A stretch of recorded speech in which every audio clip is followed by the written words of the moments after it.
As always, if you've seen any of my other videos, the trusty bread knife. What we're going to do with the bread knife is we're going to slide it into the back of the filter housing here, and we're going to remove the rear filter and the front filter to stop this Dyson from pulsing. There we are. Just pops off just like that. There we go. And you might think to yourself, why do you need to remove the rear filter? Well, that's the dust you get in the rear filter housing. We're going to clean that out in a second with a paintbrush. Just a dry brush. That's the only two things you're going to need here. And as you can see, inside the rear of this filter housing, it is absolutely filthy. So what we're going to do is we're going to take this filter out, and we're going to rinse this out in antibacterial water, and we're going to wait for that to dry. So we'll do that in a minute. So with the top filter, you might have washed one of these under the tap before, but if you've seen any of my other videos, that doesn't work because these clog up on the inside and you can't clean them from the outside. So with your butter knife, again, what we're going to do is just slip it under here, and we're just going to unclip this top edge. Once you unclip one of these little clips, you can then remove the sock. See there, we've got one off. Now as we work around, we can pop the other one off. And if you've seen any of the previous videos of my Dyson repairs, you'll see how much junk just comes out of these. You ready? This is why you need to empty this. Look at all of that. There you go. That's the reason you need to clean both filters on these. As you can see, look at this. There is no way you're going to clean that out with just rinsing this under the tap. Oh my gosh. Look at this.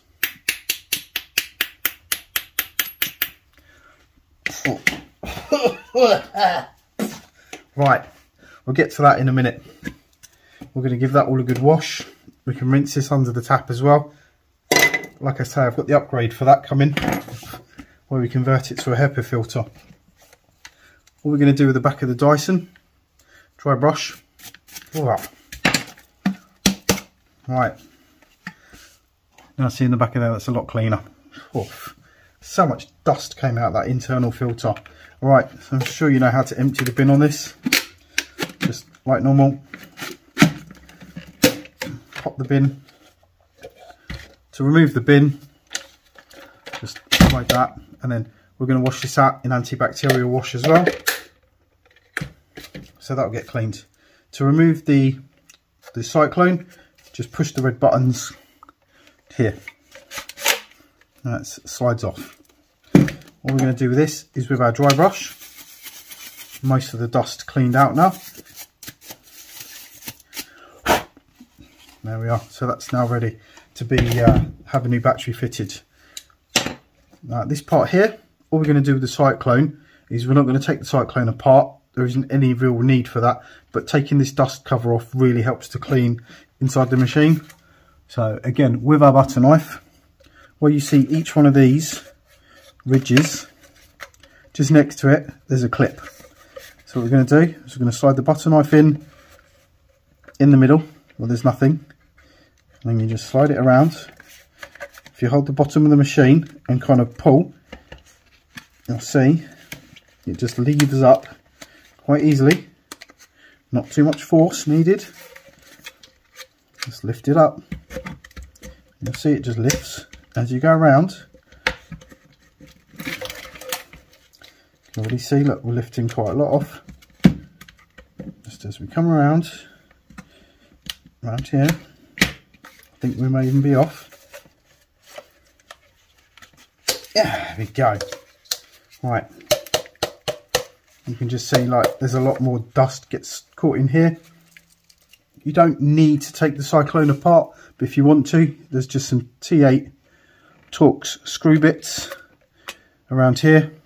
But if you give this a really good flush out in antibacterial water when you clean the rest of this out, this will all actually be cleaned well enough for what you need. The main problem with these, as we saw, was the actual filters, so that should be fine. Other thing to check, down in here there's this red flap. You want to make sure that there's nothing stuck behind that flap.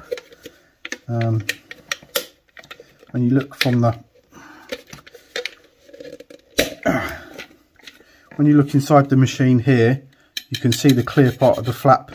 You want to make sure that that's clear from behind there, and that flap is opening all the way, because that's another reason the Dyson's pulse, the V6, V7, V8, they all do that. So that's the reason for that. Okay, so that's as far as we're going to actually disassemble the Dyson. As you can see, there was quite a lot of dirt inside there.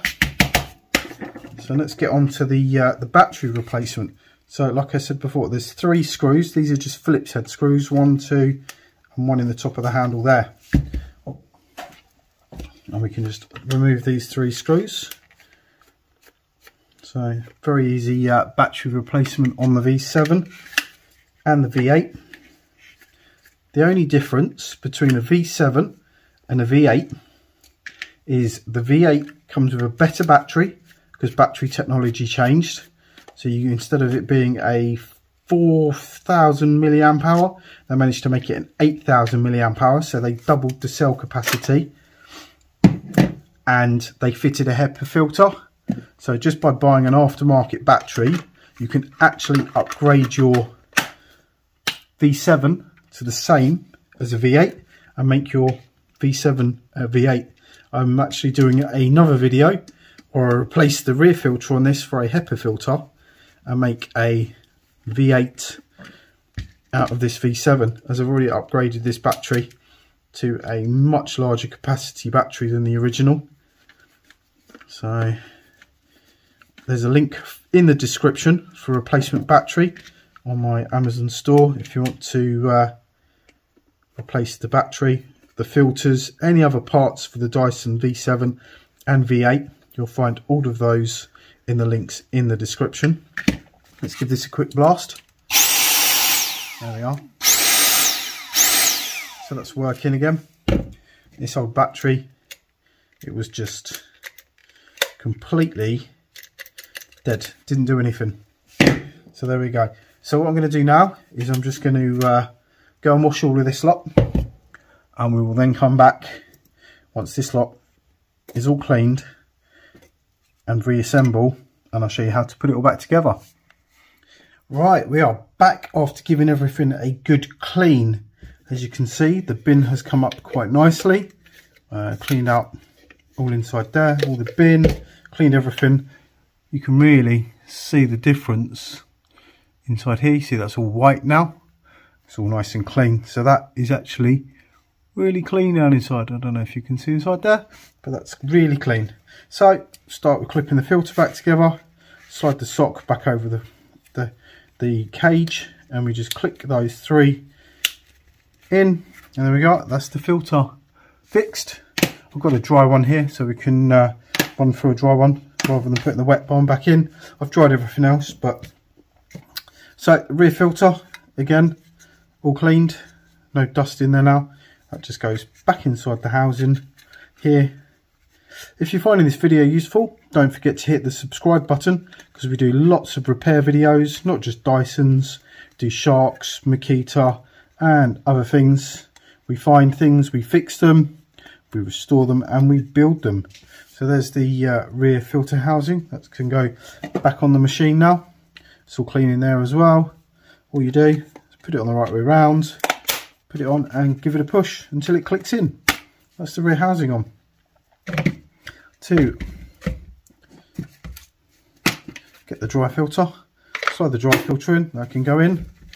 To replace the filter, 2 slides there, slide there, put that on there, slide that on, just like so.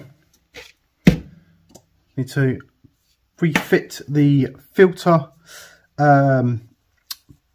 pre-filter screen. All we're going to do with that is get it into the right position. What I'm trying to do, line up that back line there with the back line in there. Because once you get that rear one clipped in, and the rest of them normally go in quite easily.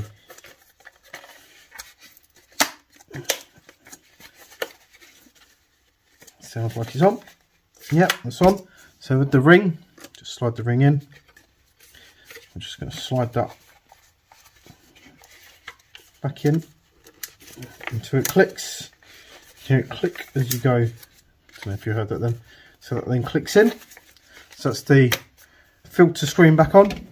If your Dyson is having issues with the brush bar, this is the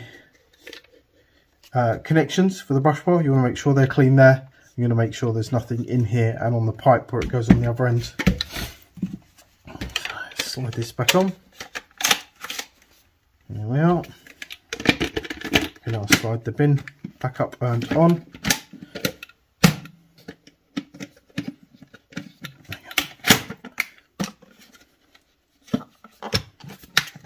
That's all nice and tight now, it's all clean. Perfect. And there we are. How to make your Dyson V7 or V8 work like new again.